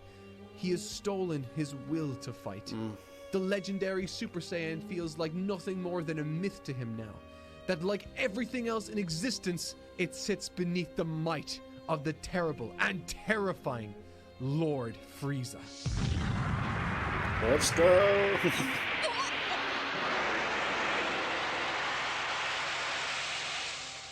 Goku's arrival here may echo the very same scenario in the arc prior, but its tone could not be more different. There are no smiles and sensu beans, only uncertainty and abject terror. And as a thematic through line begins to build, Toriyama incorporates Toei's Bardock special into its manga, directly tying Goku's heritage into the annihilation of planet Vegeta itself. It's a great literary move, and one that helps shift the terror towards Frieza's direction instead, as he thinks back on that character. Goku dodges his attack effortlessly, and it reignites Vegeta's resolve, if only Mate, for a moment. This moment. こいつこそ貴様が最も恐れていた No. スーパーサイヤ人だ Mate. I love everything about this section Yeah. so very much. This is genuinely Toriyama at his absolute peak. This harrowing sequence Vegeta's works just so telling him to just wonderfully be on him. 2 levels. For Vegeta, this is his Saiyan arc Piccolo moment, his transition to a legitimate ally. This tragic death speech tells the tale of a man subjugated for years. It appeals to Goku's kind-hearted nature, and it solidifies in Goku the need to accept and avenge his heritage. As Goku buries Vegeta, there's this wonderful moment of understanding between the 2 rivals. He asks for some of Vegeta's Saiyan pride. And as he turns to face Frieza with the weight of planet Namek and Vegeta on his shoulders, he says, おめえをぶっ倒す but before we head into this phenomenal finale, we must first take a step back once again to look at the incredible staff who brought this Oh, arc sick. to Cool. life. Cool. Last week, I spent some time introducing the many studios that encompass Dragon Ball Z's production, outlining the key staff alongside their strengths and weaknesses. And as we now step forth into the Frieza arc, things are beginning to really ramp up with some of the most amazing... It was 6 studios that were involved last time, wasn't it? So let's see if they've added more. Or... episodes of the series and the promotion of some incredible staff. With the start of the Saiyan arc, a director by the name of Tatsuya Orime was promoted from an assistant director to a lead director role, and although he would still provide assistance on other directors' episodes within Z, in spite of this, the ones he led solo would soon begin to turn heads and become some of the most notable around. This was already true in the aftermath of the Saiyan arc, where its harrowing consequences were a background element in the manga, while Orime brought them to the forefront in one truly devastating episode. あとはチャオズの死体じゃがはてありませんよ。あいつ自爆してコッパみじんに。 Throughout some of the filler that follows, Orime would storyboard some great fights, but it's not until Namek proper that he truly showcases his skill. Episode 66 has one of the strongest storyboards of the show so far, packed with some awesome looking angles and some great creative lighting decisions for the more abstract moments. What's neat here is that this is actually a Studio Live episode who, if you remember from last week, is led by Yukio Ebizawa, and well, his art certainly isn't getting any better in this arc, and he does still produce an episode here that is genuinely one of the worst looking episodes in the entire 291 episode run. However, there is an awesome silver lining here. Back in episode 46, Studio Live gained a new staff member, Toshiyuki Kano.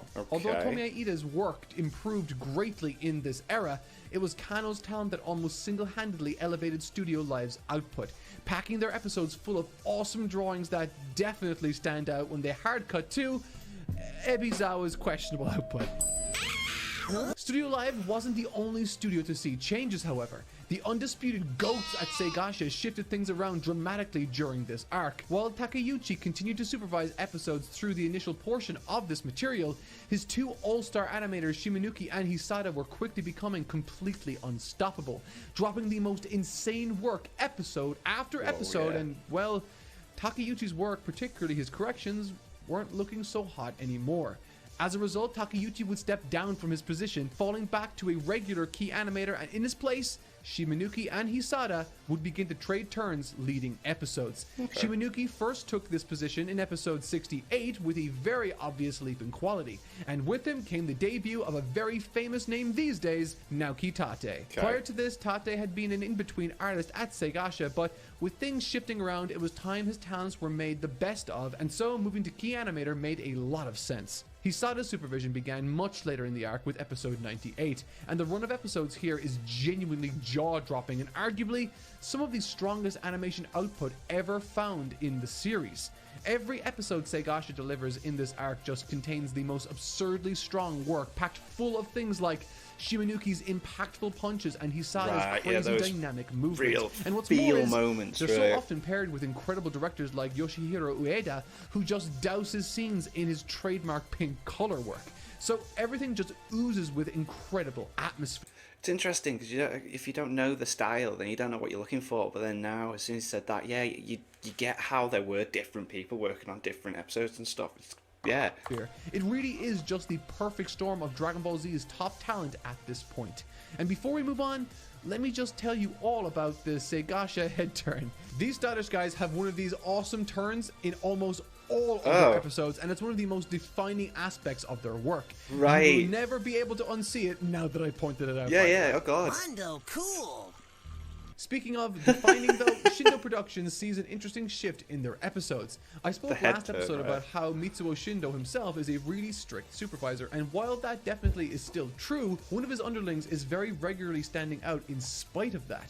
And that person is Tadayoshi Yamamoto. While his animation work here might not necessarily blow your minds through a modern lens as it looks like typical Dragon Ball action, this type of frenetic, heavily choreographed animation was really the first of its kind in the Z series. Yamamura was redefining how Dragon Ball should move, and that influence will carry forward across the entire show. Shindo himself clearly recognized this talent and allowed Yamamura to start assisting him with corrections throughout this arc. And that's a very important note to remember given what's to come in the next episode of this series. But let's not get ahead of ourselves. Studio Ginyu likewise saw a major talent recognizing talent moment in this arc too. While Minoru Maeda is still very much the lead in the series, this arc saw him split between many duties, primarily the production of the Dragon Ball Z films. One man only has so much time, and so his two top underlings, Masaki Sato and Katsuyoshi Nakatsuru, were handed animation supervisory roles, with the latter even going as far as to lead the entire Bardock special with supervision and design work. Sato's episode comes early on and is a real powerhouse. I mean, this is arguably one of the best looking episodes in the entire series. Of course, Sato's art is amazing, but the actual movement here is so damn good too. Towards the start of this arc, an in-house toy animator by the name of Naoki Miyahara joined the fray and showcasing a very strong talent for action, and his work here is no exception. It's interesting though as well, isn't it, that they just like start off doing stuff like this. It's like, what a way to put your name out there. More prominent as time goes on, so definitely keep him in mind. And alongside him, the usual suspects such as Takeo Ide and Hisashi Iguchi are here to carry even more on their backs. Joining Miyahara in ensuring this fight is one to remember, and if you think it's hard to tell these scenes apart, you wouldn't be wrong. Sato redrew almost all of the art to ensure it was of the absolute highest quality no matter what. This whole episode is honestly straight up stunning.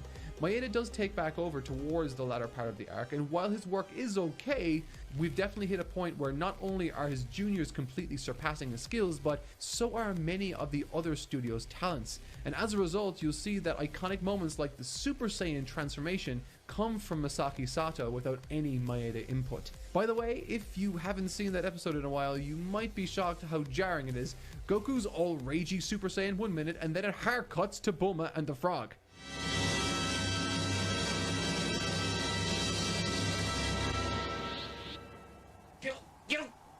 Okay. Awesome pacing decision, everyone. Wow. Well done. Oh god. Now, on to the last studio. Last House.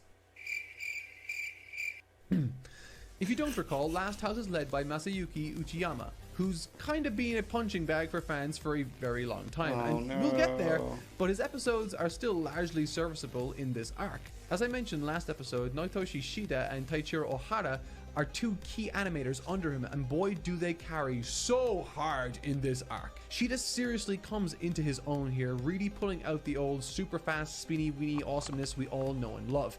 It's all so full of energy and really conveys the insane speed that had us all glued to our collective TV screens as kids growing up on the show. Ohara's kind of similar, except he's like, what if I drew the most insane looking effects and put all my heart and soul into animating Vegeta getting his ass kicked? And what's funny is that as lackluster as Uchiyama's art might feel in comparison to the surrounding staff, except Ebizawa, I do have to kind of give him props for reining in Ohara, who genuinely draws characters like an actual insane person, Caveman Goku Ooga Booga.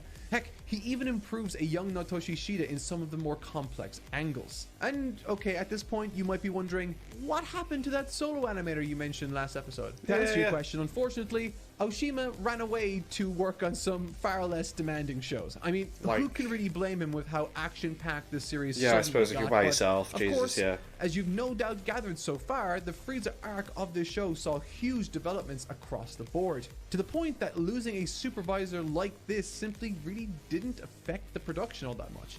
In fact, the series gained a name in the form of a director, one that will soon redefine Dragon Ball Z and go on to influence a generation of animators. But that, my friends, is a story for another time. And right now, we've got bigger things to do. It's the final fight. I am Lord Frieza.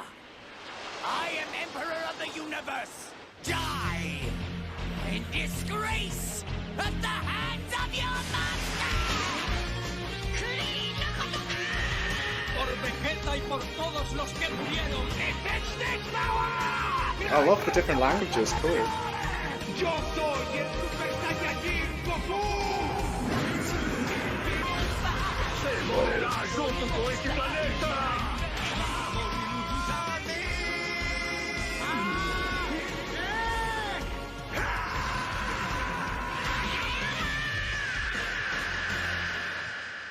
Goku versus Frieza. Man, the edit on that was something else as well. Oh my god, wow.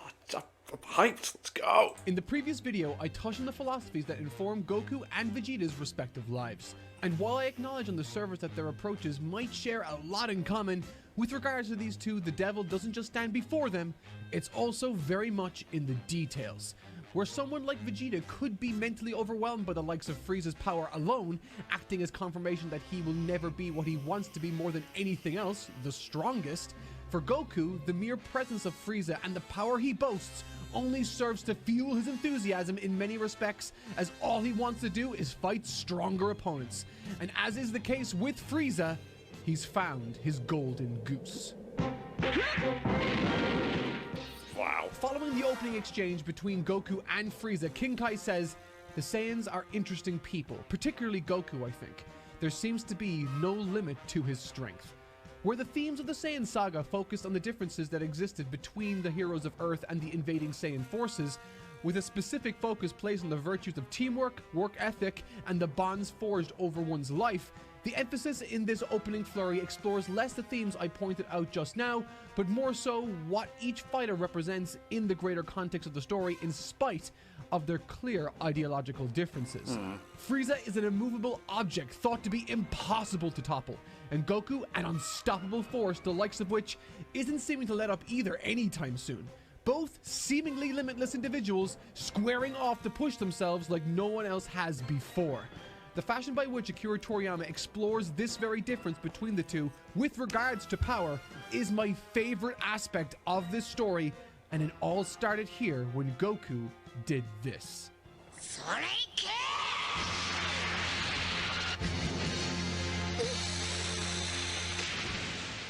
This is a clever piece of creative strategy which leverages a clear area that Goku is superior over Frieza in. Much like Raditz, Nappa, and Vegeta in the prior arc, Frieza too is held back considerably by his lack of ability to sense the ki of his opponents. However, unlike Vegeta, who never learned it for egotistical reasons or lack of exposure to a particular skill set, Frieza never needed to. Yeah, for he that's has true. never He's always been the strongest, so why would he need to? Yeah, it makes sense. Anyone who even remotely approaches a fraction of his base power. He said it himself earlier in this opening exchange. "I'm a bit surprised. I didn't think anyone in the universe surpassed Captain Ginyu."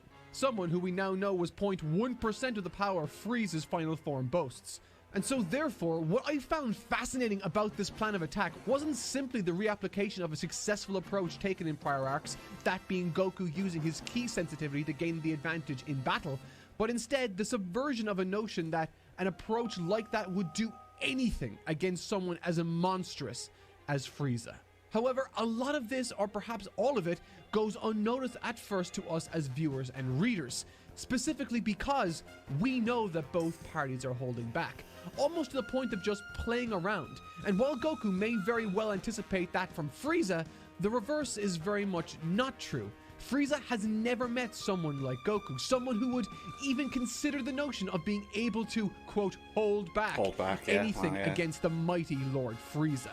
Goku is very much a man who, when you fight him, you're picking a fight with every last one of his allies and masters that have passed what they have learned unto him. All of this achieves a sense of calm confidence in Goku that comfortably grants him safe passage across this warm-up. And at this point in the fight, while things are tense, as an audience, we know what Goku has in reserve. We think he might just have this. And then Frieza reveals an unsettling truth. 約 50%。 つまりマックスパワーの半分も出せば君を宇宙の塵にすることができるんだ。何？ What was once a playful but competitive contest between what had been up until that point two demigods duking it out for supremacy has revealed to us a colossal discrepancy in strength, the likes of which looks insurmountable to overcome for Goku. However, we've seen him come back from worse odds. We've seen him topple the likes of the mightiest and most cruel tyrants in this universe almost single-handedly, and we aren't about to give up hope on the primary defender of the Earth and now Namek just yet. Come on, Goku. Come on. And Akira Toriyama knows this. I mentioned during my coverage of the Saiyan arc that something Akira Toriyama leveraged to drive home Goku's realization of his Grandpa Gohan's fate was a literary technique called dramatic irony. In the case of Dragon Ball, unlike Goku, we knew how his grandpa came to die. But Goku never knew this. Yeah. And that is what dramatic irony is, the audience knowing something a character doesn't. Such an approach empowers the reader to create expectations, and in the case of the previous arc, it allowed us to experience the somber reveal to Goku of the truth, that he was an unwitting beast that killed his own grandpa. This was, of course, a conscious decision made by Akira Toriyama to enhance the impact of the moment for us at home. For us not to be distracted by the revelation of the information itself, but to instead focus our attention on the reaction from Goku in the moment and the impact on him that revelation had. But for this fight with Frieza, Akira Toriyama flips the reader's knowledge and expectations against them, weaponizing that very foresight we have. Because we know how many things Goku has up his sleeve. We know he hasn't even begun to use the Kamehameha, the Kaioken, the weighted clothing he might be wearing. And not to mention the Kaioken, which, as he said, allows him to literally 10x his power. We have seen time and time again that Goku is able to dip into these reserves, Yeah, he's got stuff going on. tricks up his sleeve, He and ain't down utilize for them the count, to yeah. overcome whatever stands in his way. Yeah. Whether it be against Tenshinhan, Piccolo, Vegeta, or anyone else who has ever had the upper hand against him. We know Goku has something up his sleeve ready to turn the tides. This fight against Frieza is still in its opening act, and we haven't even begun to see what this new and improved Goku can do. In other words, Akira Toriyama has set our expectations, and that's when he writes one of the greatest mic drops in the series' history. Because Goku is already out of tricks. Unbeknownst to us, he has been using the Kaioken this entire time. There are no more weighted clothes to take off, no new abilities to reveal. He is already maxed out, and Frieza isn't even half trying.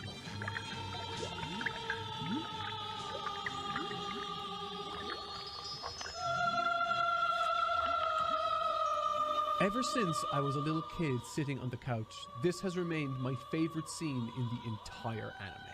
For decades, this has sat atop above all else for me, and strangely, it's a scene that contains a considerable amount of creative liberty taken by those at Toei Animation and not Akira Toriyama. An aspect of the story many who haven't read the manga find difficult to understand or even reconcile.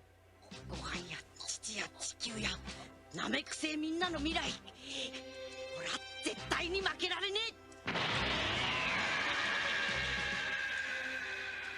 This short but empowering battle cry Goku echoes to himself before risking it all on a ×20 Kaioken that would surely ravage his entire body is the sort of never give up attitude in the name of his loved ones that I've grown to adore and take tremendous inspiration from. A vibe that persists in the original Japanese broadcast also. However, the manga and Akira Toriyama tell a very different story. In 1996, during an interview with Wired magazine, when asked about the poison that dwells within Goku's character, Akira Toriyama had this to say.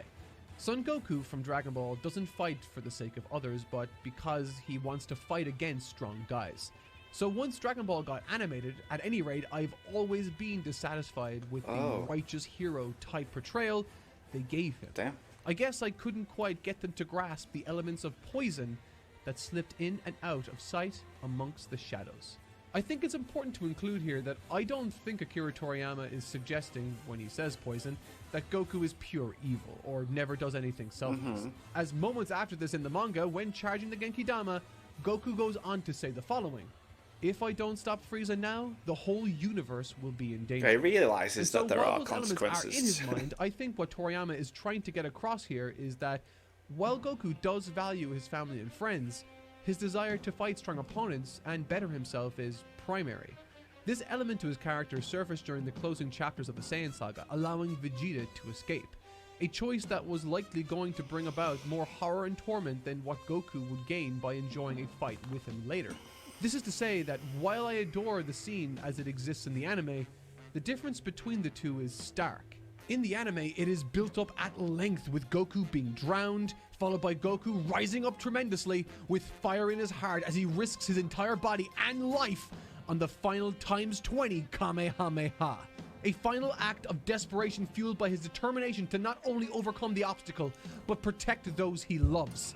But in the manga, it is just pure desperation. Right. There is no inspiring speech, no dramatic build-up. Just Goku praying to himself that Frieza is bluffing and desperately staking it all on one big attack. And unfortunately, Frieza was in fact not bluffing. While the flurry did manage to hurt Frieza at least, all it did was manage to royally tick Frieza off. Not that it really matters, even with Goku sacrificing it all to levy 20 times his base power, it didn't budge Frieza even at half his strength. Damn. He knows he's outclassed beyond a chance, and so does Piccolo, who with a tortured smile on his face, says exactly what we're all thinking. It's a total loss. Like Kaio said, we shouldn't have tangled with Frieza no matter what. なんだ何のつもりだ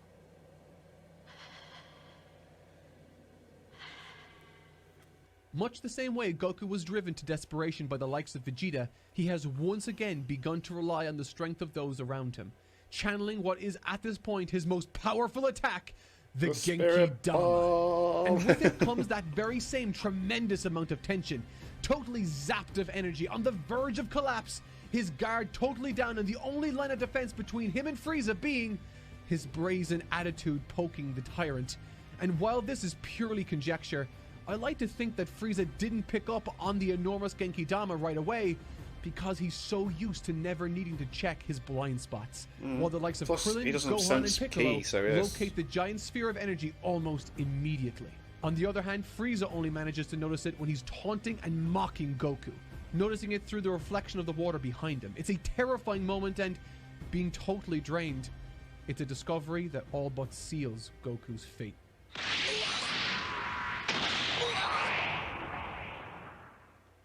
I love this story so damn much. Hell I might yes. get an aneurysm before I finish this video. Just like the arc prior, when his back is up against the wall and has no other options Yeah, available to him, jumped in, didn't he? his It's just allies like- all pool their energy together, and the one to risk his life isn't his son Gohan or his best friend Krillin. This time, it's his one-time enemy, Piccolo. Where the Genki Dama in the prior material possessed a thematic resonance with it being a physical manifestation of Goku's allies all working together to defy Vegeta, in this it has an additional dimension of the surrounding planets lending their energy for the conflict. With this one technique, Goku acts as the vessel, offering a chance for all living things he can reach to defend themselves against this tyrant of the universe, Frieza, to prevent Namek and our heroes from suffering that same fate.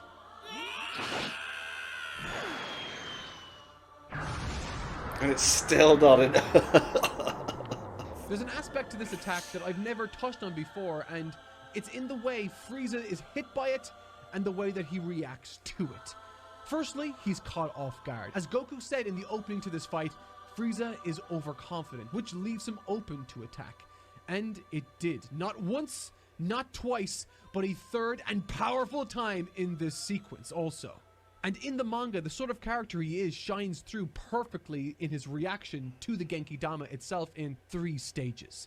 At first, he exclaims, "This is nothing!" He says this almost reflexively. This is the response he's used to giving towards everything. A battle cry that exists to strike fear into the hearts of those who dare defy him, who laughably think any attack they could ever levy against the Emperor of the Universe would do anything. However, once contact is made, he reiterates this to himself. Is it wait? This is nothing. Almost as if Nervous. to reassure to Yeah, himself. he's trying to tell himself And it's one alright. last time, he tries to say it again, before a very clear fear falls across his face for the very first time in this entire series. For the very first time, perhaps in his entire life, Go ahead, Mark. He's Frieza so feels into it. I the love it. cold and lonely embrace of death. A fate befitting someone as cruel as he, and one bestowed upon him by the longtime great, ever tenacious, and never alone, Son Goku. Once again, despite the road to get there, despite the obstacles, or the challenges he faced, Goku has always managed to defy the odds with a smile, and with the help of his friends. Oh, that made me jump! Jesus!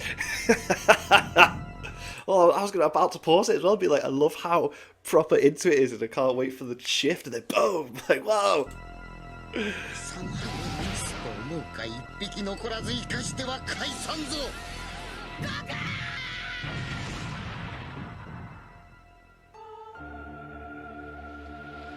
Gone done it now. You gone done it now. What happens when every advantage you thought you had fails you? What's left when clever strategy doesn't work? When the martial arts you've honed for your entire life isn't enough? When the techniques you've been able to rely on fail over and over and over again? What happens when your friends who've been there with you since day one not only cannot help you, cannot save you, but they can't even save themselves? What's left at that point?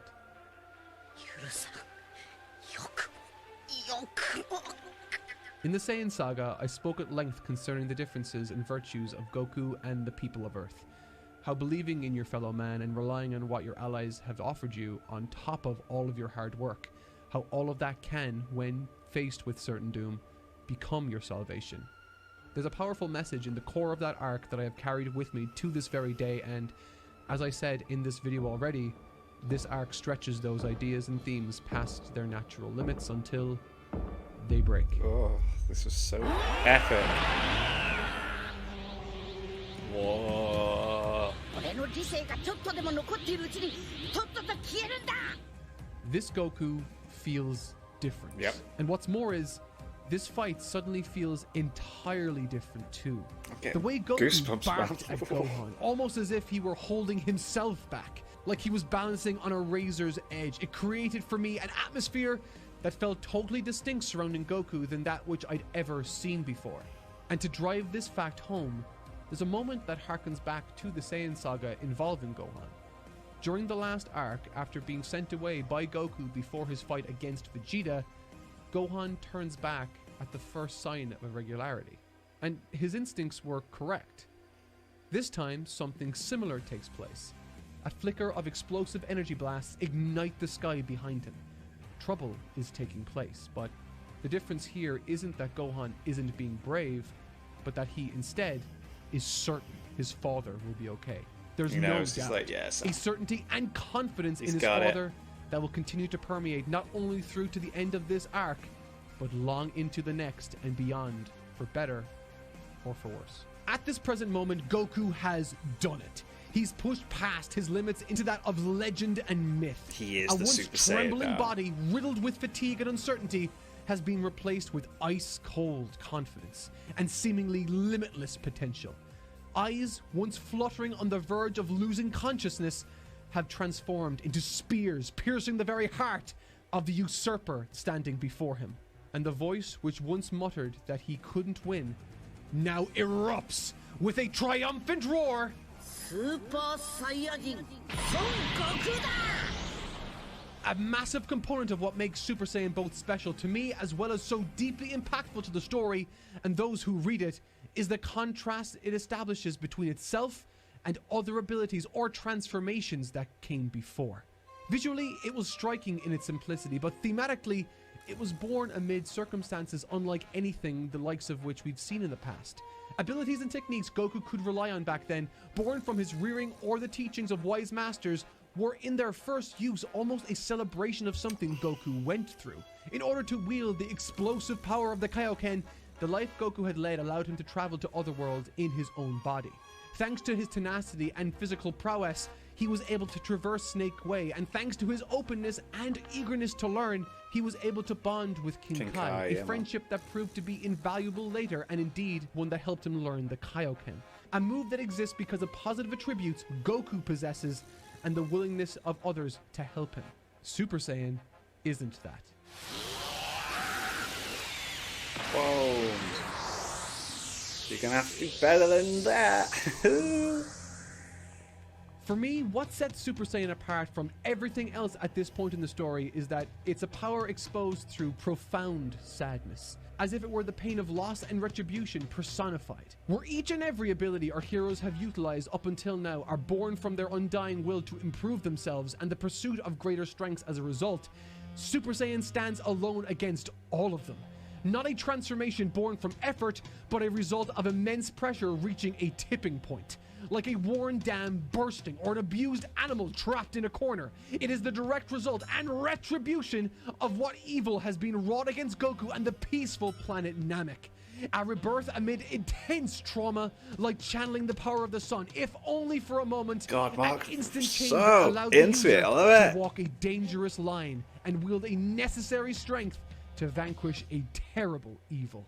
And no matter who you are, whether you're an adult from the East or a little kid from the West like I was, there's something unbelievably cathartic about that.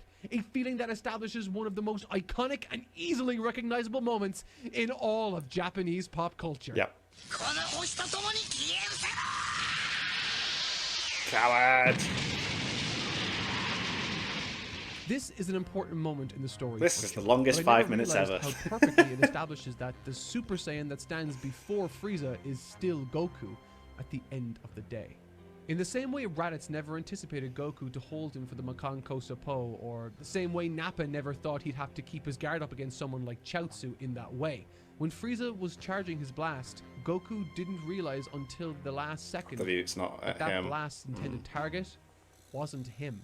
In the end, it's a strategic play that's equal parts ingenious as it is horrifically despicable. For the first time since donning this new form, Goku's stoic expression cracks as the planet Namek beneath him does the same, consumed by the blast. It seems Frieza was destined to win this war. Consumed by fear, No, he we too can't was let backed him. into a corner and forced to pull a trigger he always had every intention of using as a contingency. 海王様聞こえますでしょうかちょっと待ってお主生きておるのか The revelation of Kami in this scene is a wonderfully fun way of proving that all is not as it seems on planet Namek. That Frieza miscalculated and that Goku still has a chance to take out Frieza. 5 minutes. And what's Isn't it more, 5 or is the it plan 3? King Kai comes up with concerning the remaining Dragon Balls, using the Earth's wish So to bring back the clever. It Namekians, and by makes doing so, sense. bringing back Guru, which in turn brings back the Dragon, Dragon which still Balls. has a single wish to Yay. grant on Namek. Everything is working out, and that's when the winds change once again. For just like Akira Toriyama warned us, there's always that element of poison that slips in and out amongst Yeah, the Goku's shadows like, "No, of leave me here." Goku's character. A poison that rears its head once Frieza reveals that he's not even fighting at 100% yet. A fate that could easily be avoided. Goku could easily, comfortably take Frieza out right here and now, this second, with a well-placed and powerful Kamehameha, a technique that has saved him and his friends on more than one occasion. He could rely on his friends then to make the wish for him on the Namekian Dragon Balls, travel back home with all of his loved ones safely, abandoning Frieza on the floating bomb of his own creation in the middle of space. But that poison, that urge to satisfy that burning question, to test himself, to see what Frieza is hiding, to avenge his friend, that burning dark desire in Goku is more alluring than any other option to him, and he doesn't regret it. Towards the beginning of this video, I took note of an event on Namek referred to as the Cataclysm. Yeah. A climate-induced event that ravaged their planet, almost wiping out their entire Namekian race. Much like the Dragon Balls on Earth, which were limited by the power of their own creator, the Namekian Dragon Balls couldn't prevent the disaster that was to take place on theirs. And looking at it now, perhaps this was intentional, perhaps it wasn't, but in reading through this material right now, as the awakened warrior of Saiyan legend clashes with the tyrannical personification of evil in the universe, I can't help but see some parallels to Namek's tortured past here. That this event, which has scarred Namek irreparably, that has resulted in the near erasure of an entire race of people, similarly to the events of the past which took Namek to the very brink, this was a battle that was always destined to take place and couldn't be avoided. Warned against fighting Frieza, Goku gets excited. As he draws closer to this creature, his desire to contend with him only grows until he sheds any and all worldly pretense and embraces this clash with Frieza as the planet-destroying event it ultimately becomes. Objecting to the wish King Kai wanted to have granted, not wanting to be wished back to Earth, thus leaving the fight early, but instead ensuring that he sees it through to the bitter end, no matter what. From the moment we meet Frieza, he strikes fear into the hearts of all who oppose him. He slithers through this arc with a singular focus and expects everyone to bow in subjugation, in awe of his abilities. Goku, similarly, once he arrives, is presented as this unstoppable demigod, the likes of which the Ginyus, absolutely annihilates everyone, Vegeta, doesn't and he? Yeah. even his own friends and family can hardly believe. Both of these characters, similarly to the Cataclysm itself, which once upon a time destroyed Namek and its people, represent a similarly unstoppable force of nature. Neither Goku in his determination to fight the absolute best or to allow Frieza reach 100% in the first place, nor Frieza driven to madness in an effort to re-establish his own dominance. He does start getting a and bit being crazy, willing to doesn't he? take Yeah. whatever measure he needs to in order to eviscerate the scum that dare defy him. Neither are going to stop until one side wins. Until one side is satisfied. Until one side quits. やめだ。なんだと？ This scene is special to me. Within this bright and magical, almost dreamlike story that helps us forget the torments of the world and all of its ailments, it's indeed these dark and intensely conflicted chapters that are the portion of this story I return to most often. And I think it's because it reminds me of something important. Something I wish wasn't true. I've made it clear over the years that Goku is one of my favorite characters of all time, Duh. and my absolute favorite in this story by a considerable margin. While I have tremendous time for the likes of Piccolo, Gohan, Vegeta, and many others as this series has demonstrated, there's something important about Goku's character to me that has remained a consistent part of me since I was a child. And that is his ability to expect the best from everyone and everything if he can help it. I've spoken about how I adored his conviction against Raditz, willing to sacrifice himself in the name of the greater good, but prior to that, there's a moment where he had his brother begging for his life. He was in a position where he could rest assured that at the very least, he, Goku, would be safe, but he released it anyway. I'm not under any illusion that Goku is some deep thinker when it comes to morality here, but there's something so infectious about how simple his actions are and how at times those simple actions can be profound, exposing how we all overcomplicate our lives sometimes. I've spoken about how when he was faced with absurd challenges, he's never shied away from them, but instead looked on with almost witless optimism, an attitude that echoes the philosophy of he who thinks he can and he who thinks he can't are both usually correct. A philosophy I've tried to apply to my own life, tough as it can be to do so at times. And throughout even this material, Goku has demonstrated time and again he doesn't believe in killing people for the strategic sake of it. Yeah. That despite his deep yearning to fight, he knows where to draw the line. Yeah, definitely. He, after having grown up with wonderful people, understands the value of life. But Frieza doesn't. No, he does not at all. He even tries to warn him, goddamn.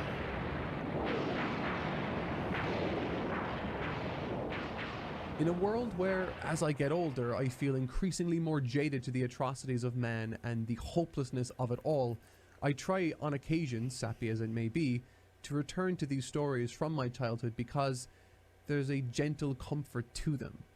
When we're children, the world is full of possibilities. Oh god, yeah. We can become Wow. anything, Take and me we, back. naive as it might seem, think we can bend the world in the right direction. That despite the evils it may contain or the corruption that lurks in the shadows, the stories we've grown up with have instilled within us this idea that if we try hard enough, we can break past that which has limited every generation before. And perhaps part of that is true. Perhaps believing we can and approaching something with optimism is the way forward. In this arc, Goku has broken each and every one of his limits over and over again, almost losing himself entirely to the anger and lust for combat that's appeared in his character since the beginning of the story. But something did surprise me here. In the beginning of the last arc, Goku, after hearing his brother's plea, released his tail because he believed him. He believed that his brother was being honest, that he could change. However, when Goku spared Vegeta's life and showed him mercy, he did so for clearly selfish reasons. And on Goku's adventure traveling to the battle against the almighty Frieza, he encountered numerous reasons to turn back, but never did. For again, his own self-interest. However, despite becoming the Super Saiyan and despite this trend of self-interest, this show of mercy to Frieza in this scene never appeared as anything other than genuine to me. Yeah. Like the Goku that I fought got and that. showed mercy to Raditz was still in there somewhere. After Frieza's pathetic plea for help, Goku's eruption of anger all but confirmed he wanted nothing more than to be able to fly away and leave him to die in the dirt. thinking about what took place before his inevitable death. But he didn't. When we're children, we carry these naive dreams with us until one day you wake up and you're an adult. And the black and white world you thought you knew is in fact revealed to be coated in terrifyingly subtle shades of grey. And for me, this scene, despite contending with one of the most evil characters put to paper, reminded me that sometimes the righteous path, the path of respect and avoidance of death, always the right one. sometimes, no matter how much you might wish it wasn't so, is unavoidable. That even for the likes of Goku, someone who's overcome everything prior, who through his conviction at heart has carved out a place for himself in history as a god of sorts, through the likes of him, I'm reminded that no matter how far you think you've come, no matter how strong you think you are, how much you've learned or the distance you've traveled, you can still stay true to who you are, but that doesn't mean it'll work. Because sometimes there are those that words alone cannot reach, who in that moment refuse to see the value in life that you see, who no matter how unreasonably kind you've been, there are those who are so far gone into their own delusions of supremacy, fear, and greed that they can't change. What an idiot, man. When I was a kid, I used to think that this scene was awesome. I used to think that Goku didn't compromise who he was deep down to satisfy a base desire, and I relished in the likes of Frieza, like many other great villains I watched at the time, be the one to place the proverbial noose around his own neck. Frieza, the Emperor of the Universe, who always referred to Saiyans as unsophisticated, primitive, brutish apes, in the end was the one who acted like a mindless beast when all the chips were down.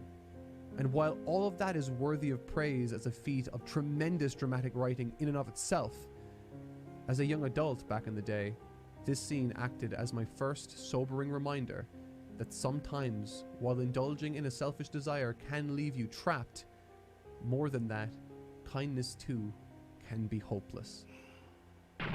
Damn, yeah. In conclusion, this video was even more difficult to write than my last. It appears my feelings concerning this series only gets more complicated as time moves on, but I hope that didn't diminish your enjoyment of this breakdown. Sincerely, the Freeza Saga, for both personal reasons as well as its own completely standalone merits, holds a lot of emotional weight for me. It's the culmination of all that was established in the arc prior and pays it off in some of the most astounding ways I've ever seen. It's a work of art, and while I've completed this video, I know I'll look back on this piece I've written with frustration for not expanding on another aspect of this tale that mattered to me greatly. But I suppose that's what great art does.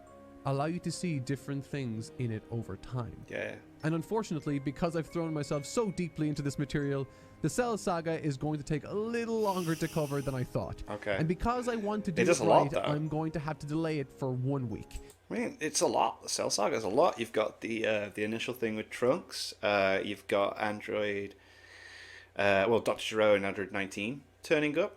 Boom, that goes on for a little bit. Then the reveal that Android 16, 17, and 18. Boom.